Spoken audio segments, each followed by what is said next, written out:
오셔서 기도하는 여러분의 기도가 하나님 앞에 상달되는 은혜의 새벽 되기를 주의 이름으로 축원합니다. 오늘 오바댜의 말씀을 읽었습니다. 오바댜는 어떤 말씀을 전하고 있는 걸까? 에돔에 대한 예언을 하고 있다, 이렇게 보면 됩니다. 1절에 보면 에돔에 대하여 이와 같이 말씀하시니라 라고 되어 있습니다. 오늘 본장에 보면 에돔과 에서가 교차적으로 반복해서 사용되어 있는 것을 봅니다. 6절에는 에서가, 8절에 보면 에서, 에돔이라고 되어 있는 것을 봅니다. 자, 그렇다면 우리가 알고 있는 이 에서, 에돔, 누구를 말하고 있는 걸까요? 우리가 잘 아는 대로 이삭에게는 쌍둥이가 있습니다. 에서와 야곱이었습니다. 그러니까 먼저 난 아들을 보니 몸이 붓다, 그리하여 붓다라는 뜻을 갖고 에돔, 에서라고 하는 이름을 붙이게 됐다. 야곱은 발목 잡은 자, 먼저 에서가 태어나게 되어질 때 발목을 잡고 뒤따라 태어났다. 그래서 그의 이름을 야곱이라고 불렀다, 이런 말씀이 되는 거죠. 그런데 이 둘은 한 아버지, 한 어머니에게서 태어난 쌍둥이이지만은 그들의 인생은 달랐습니다. 우리가 아는 야곱은 이후에 이스라엘이 되어지고, 이스라엘은 어떤가요? 나중에 나라가 세워지고 그 나라가 둘로 분열이 되어집니다. 위쪽은 북이스라엘이라 하고 남쪽은 남유다라, 이렇게 부르게 되어졌죠. 근데 문제는 그 위에 북이스라엘은 아수르에 의해서 패망이 되어지고, 남쪽 유다는 바벨론에 의해서 패망이 되어집니다. 자, 이것이 동생 야곱의 후손들의 삶이었습니다. 그러면 형이었던 에서, 에돔은 어떻게 살았을까요? 지리적으로 보면 사해가 있잖아요. 사해의 동남쪽에 그들이 거주했고 그 땅을 에돔 땅이다, 이렇게 불렀습니다. 그러니까 지금 오바댜가 에돔에 대한 예언을 하고 있을 때에 당시 에돔 사람들은 이 사해 동쪽의 남쪽에 위치하고 있는 그 지역에 살고 있을 때 예언을 하고 있다. 제가 실제 이들이 살았던 에돔 땅을 가보았습니다. 지금은 국가적으로 요르단에 속해 있습니다. 그리고 지금은 에돔 땅이라 부르지 아니하고 페트라라, 이런 이름을 갖고 있습니다. 그런데 그 지역을 가보면 협곡으로 되어 있습니다.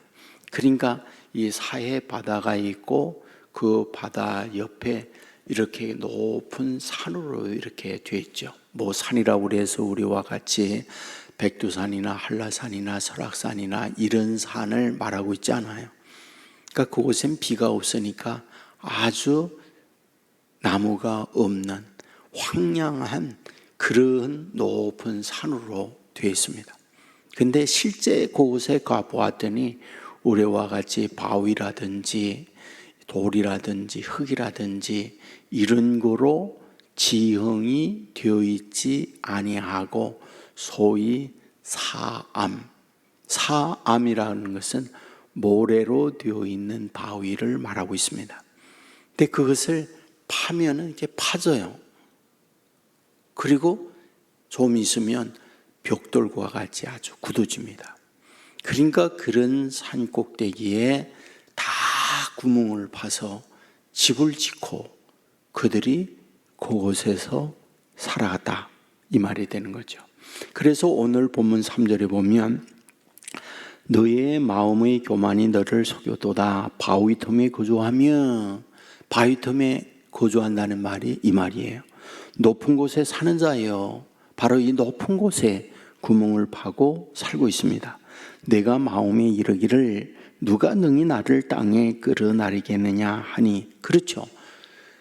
이제 이쪽은 사해 바다가 있고요, 그리고 이 괴함 높은 바다가 이 바위로 되어 있고 산으로 되어 있고, 그리고 그 동네 그 쪽으로 들어가는 그것은 양쪽에 아주 바위 이런 걸로 괴함으로 되어 있고, 그 입구는 아주 좁아요. 대개 아주 좁은 것은 이 팔로 2팔 정도 벌리는 그런 곳이에요. 그러니까 넓어서 뭐 자동차가 마음대로 왔다 갔다 할 수 있는 그런 곳이 아니에요. 그리고 아주 괴함절벽으로 되어 있으니까 그 사이로만 들어가야 에돔 사람들이 살고 있는 동네에 들어갈 수 있는 거죠. 그러니까 그 입구만 막으면은 누구도 침범이 불가능해요. 그러니까 천혜의 요새에 살면서 누가 우리를 끌어낼 수 있겠느냐? 누구도 이곳에 돌아올 자가 없다. 이와 같이 그들은 살았다. 그런 얘기죠. 근데 문제는 10절이죠. 내가 내 형제 야곱에게 행한 포악으로 말미암아 부끄러움을 당하고 영원히 멸절되리라. 이게 무슨 말일까요? 지금 에돔은 에서예요. 그리고 동생 야곱 그 후손에 대하여 포악하게 했다, 이렇게 얘기해요. 그리고 12절 말씀에 보면 내가 형제의 날 곧 그 재앙의 날에 방관한 것이 아니며 유다 자손이 패망하는 날에 기뻐한 것이 아니며 그 고난의 날에 내가 입을 크게 벌릴 것이 아니며 라고 되어 있습니다. 이게 무슨 말일까? 그것은 이 야곱, 이스라엘이 어려움을 겪고 있을 때 오히려 박수치고 오히려 기뻐하고 고소해했다, 이 말이 되는 거죠. 1차적으로는 출애굽하는 말씀이 있잖아요. 그곳에 이제 홍해를 건너 광야 40년 동안의 과정을 거치고 가나안을 입성하기 전에 빠른 길로 가는 것이 에돔 사람들이 있는 지역으로 지나가는 거예요. 그런데 민수기 20장에 보면 우리 땅에 절대 못 들어온다. 400년 동안 자기의 형제들이 고통하다가 돌아오는 그 길을 못 들어오게 막았어요. 그러니까 그들과 싸우기 싫으니까 모세가 아주 빙 돌아서 어려운 길로 가게 되었던 걸 민수기 20장에서 보게 됩니다. 무슨 말일까요? 에돔이 미리 좋은 환경에 살면서 그 동생 집안이 돌아오게 될 때에 그들은 그들을 박대했다. 그들을 오는 길을 막고 그 길로 통과하지 못하게 했다. 이런 말이 되는 거죠. 또 나중에 어떤가요? 바로 이제 북이스라엘은 아수르에서 패망할 때 박수하고 남쪽 유다는 바빌론에 의해서 멸망할 때 고소하다. 그와 같이 했다는 거죠. 바로 이와 같은 에돔에 대하여 오바댜가 지금 예언을 하는 거죠. 15절 말씀에 보면 여호와께서 만국을 벌할 날이 가까웠나니 내가 행한 대로 너도 받을 것인즉 내가 행한 것이 내 머리로 돌아갈 것이라. 18절에 야곱 족속은 불이 될 것이며 요셉 족속은 불꽃이 될 것이요 에서 족속은 지푸라기가 될 것이라. 그들이 위에 붙어서 그들을 불살릴 것인즉 에서 족속에 남은 자가 없으리니. 바로 이 에서 에돔의 족속이 불이 되어서 지푸라기가 되어서 너희들을 태워버리겠다라고 말씀을 하고 있는 거죠. 우리가 이 말씀을 보면서 어떤 말씀이 생각납니까? 우선적으로 우리 예수님께서 하셨던 말씀이 있잖아요. 원수를 위해 기도해라. 그리고 그 원수가 오리를 가고자 하느냐? 그러면 심리까지 동행해 주고 너의 괴롭히는 자가 오른뺨을 치느냐? 왼뺨도 돌려대고 속옷을 가지고자 하느냐? 겉옷까지 주어라. 이런 말씀이 생각나잖아요. 맞습니다. 오늘 저와 여러분이 주어져 있는 삶의 현장이 있어요. 그때에 우리에게 이런저런 일이 벌어집니다. 근데 이런저런 일이 벌어질 때 우리가 어떻게 말 한마디를 하느냐, 우리가 어떻게 그 문제에 대하여 행동하느냐라는 것은 그 이후에 그 인생이 결정된다라는 걸 말씀해 주는 거예요. 이게 굉장히 중요한 부분이에요. 여러분, 어떻게 생각하면 지금 에서에게 이런저런 일이 주어졌잖아요. 후손들에게. 야곱과의 관계에 있어서 출애굽하고 있을 때에 이리로 지나가자. 그럴 때에 어서 지나가라고 해 주었다면 어땠을까?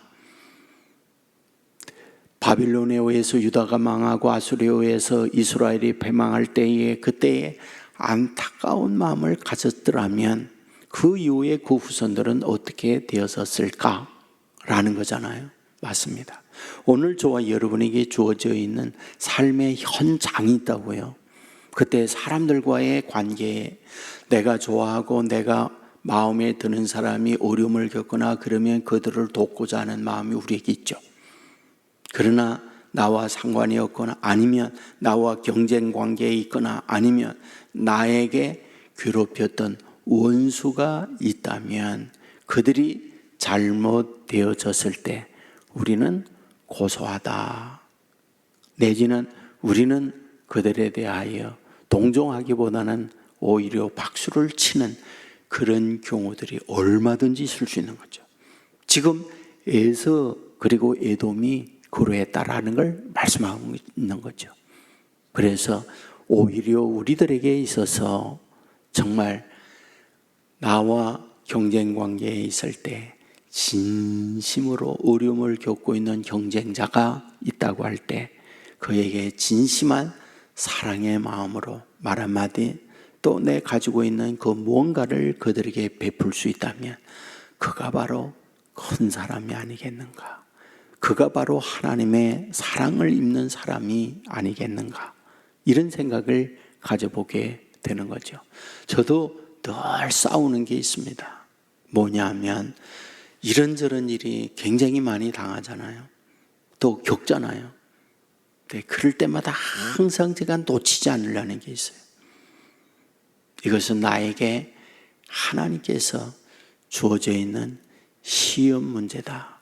내가 이런 어려움을 만났을 때 너는 이에 대하여 어떻게 답안을 쓸지, 논술고사의 문제를 받고 너는 어떻게 이 부분에 대하여 논술할 것인지 나에게 지금 시험 문제를 하나님께서 주었다. 이런 생각을 늘 가지려고 해요. 물론 항상 100점짜리 답안을 쓰는 거 아니에요. 빵점도 씁니다.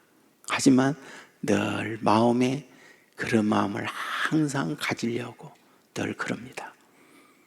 오늘 지금 이 부분이에요. 지금 에돔이 이런저런 일을 만날 때 그가 그의 처신, 그의 행동에 대하여 어떠하냐는 거예요. 오늘도 우리가 이런 마음으로 엎드릴 수 있고 주의 인도를 받고자 한다면 주님이 이 같은 마음으로 살아가려고 하는 저와 여러분을 꼭 돕는다. 그 이후에 우리의 삶을 주님께서 맡아주신다. 이런 믿음을 가지고 오늘도 기도하며 주 안에서 승리하는 저와 여러분 되기를 주의 이름으로 축원합니다. 은혜로우신 하나님, 잠든 우리를 깨워주셨습니다. 주의 전으로 인도해 주시고 오바댜의 말씀을 보았습니다. 에돔에 대한 경고, 에돔에 대한 말씀을 하고 있는 것을 봅니다.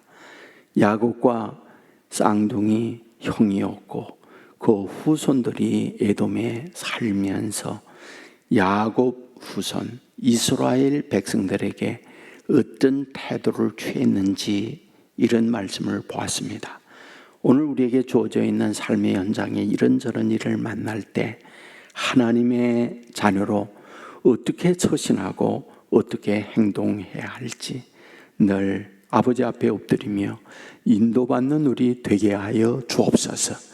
언제나 하나님께서 주어져 있는 논술고사 문제집에 우리 주님이 원하는 답을 쓰므로 주님의 사랑을 입는 우리 모두 되게 하여 주옵소서. 이 시간도 기도합니다. 믿음의 기도 되게 하옵소서. 이 시간도 주님과 영적 교통의 시간이 있는 시간 되게 하여 주옵소서. 질병으로 아파하는 자녀들 치유해 주시고, 마음이 힘들어하는 자녀들이 있습니다. 주께서 저들의 마음을 다스려 주시고, 어두움에 쌓여 있습니까? 성령의 밝음으로 저들의 인생을 바꾸어 주옵소서.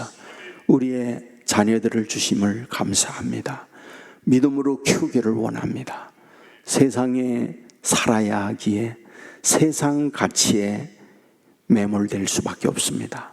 하지만 세상 가치를 넘어서는 하나님의 가치를 따라 사는 자녀들 되게 하여 주옵소서.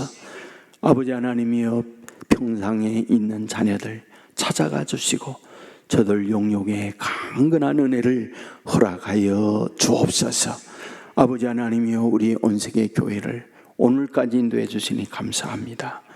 아버지 앞에 엎드릴 때마다 기도의 응답이 있고 성령의 충만함을 입는 성도들이 되게 해주시고, 인생의 수많은 갈등과 아픔 속에 엎드릴 때마다 주의 빛 대신 주님을 만나 인도함을 받는 교회가 되게 하여 주옵소서. 오늘 심야 기도가 있는 날입니다. 주의 앞에 나와 기도하고 기도하는 종도를 통하여 성령의 역사가 임하는 복된 우리 심야 기도가 되도록 축복해 주옵소서. 드려지는 헌금이 싸우니 받아주시기 원하오며, 기도의 제목대로 응답되는 축복 허락해 주옵소서. 예수님 거룩하신 이름으로 기도드리옵나이다. 아멘.